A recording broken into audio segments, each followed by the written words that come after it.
One of the stories that I saw on the news this week, it seems like most of the news is playing video clips that other people have taken, but one of the pieces of news that I saw this week was the story of a TSA officer at an airport in Georgia. His name is Daryl Wade, and as he was watching the baggage come out, there was a bag that started smoking right next to the x-ray machine. And he very quickly but very calmly walked over, took the bag off of the conveyor belt, and took it outside. They pretty quickly realized that it was just one of those vape smoking things, and the battery had malfunctioned and started to smoke. But it could have been something much, much more dangerous. What struck me about that is that TSA officers and many others who are responsible for public safety are always on alert. At every moment, they have to be watching, ready to act, not to act in a panicked kind of way, but to smoothly remove the danger from the situation so that everyone else can be safe. He didn't know whether he was putting his own life in harm or not, but he knew it was his job to go and to take care of others. I bring that story up today because of this reference to manna coming from the story of Exodus, the story of the Israelites wandering in the wilderness. They're given manna from heaven, this special kind of flaky bread that would cover the ground. And the instructions, very specific instructions to the Israelites, are that you will be constantly vigilant every day. Every single day, without delay, you'll go out and collect just enough for your family, just what you need, no more. No going out and collecting 2 or 3 days' worth because it would rot. Only what you needed was provided for by the Lord. With the exception of the Sabbath, the day before you would collect enough for 2 days. And so, what a shock when Jesus says, I am like the manna that comes down from heaven. The Israelites, like Daryl Wade, had to be constantly vigilant, constantly on guard, every day collecting enough. And here Jesus says, no, I am the bread of life. No longer do you have to be constantly vigilant for me, but I, the Lord, will be constantly vigilant for you.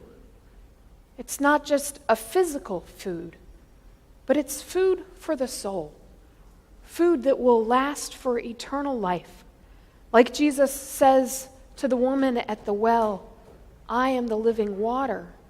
He also says, I am the food that comes down from heaven, a constant presence, so that all those who hunger and thirst will hunger and thirst no more. This I am saying would have also been rather shocking to the Israelites. Everyone knew who or what I am was. I am was the great name of God. When Moses asked God who he should say sent him, he says, only I am who I am. And so for Jesus to claim that he is I am is a very radical thing to say. It's equivalent to saying, and he is saying, I am God. I am the Lord, walking among you, being with you. One of my favorite songs from Vacation Bible School this week went, I am holding on to you. Through every storm of life, in the middle of the night, I am. I like that little play on words. God says to us, I am everything you need. And yet God is also acting for us. God is holding on to us. God is there for us in the middle of the night, in the darkest situations, even when we don't expect or require God to show up.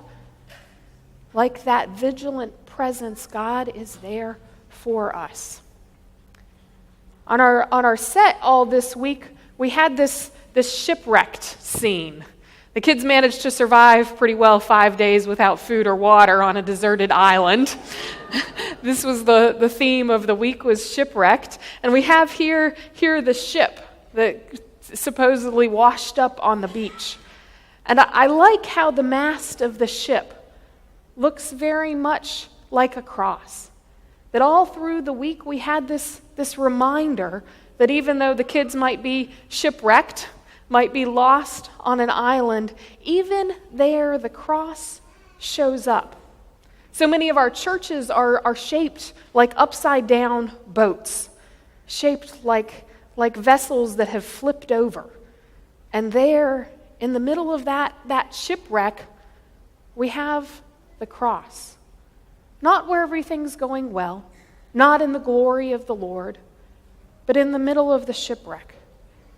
There I am on your worst days, holding on to you.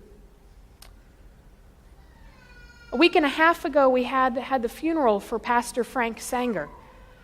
And the bishop came and spoke to us about what Pastor Sanger stood for, what he was about. And one of the things that he said was that he was a radical for weekly communion. What a strange thing to be a radical for, right?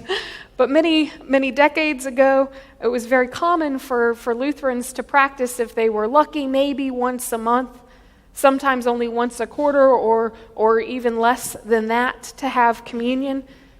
But Pastor Frank was a radical for weekly communion, not because he thought this was some new practice, but because this went back to the ancient days of the church.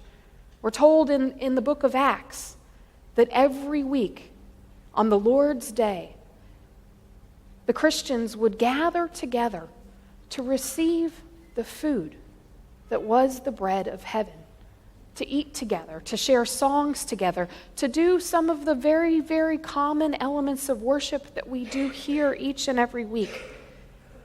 And Pastor Frank understood that we need that food for our soul. Not just once, but every time we come to church.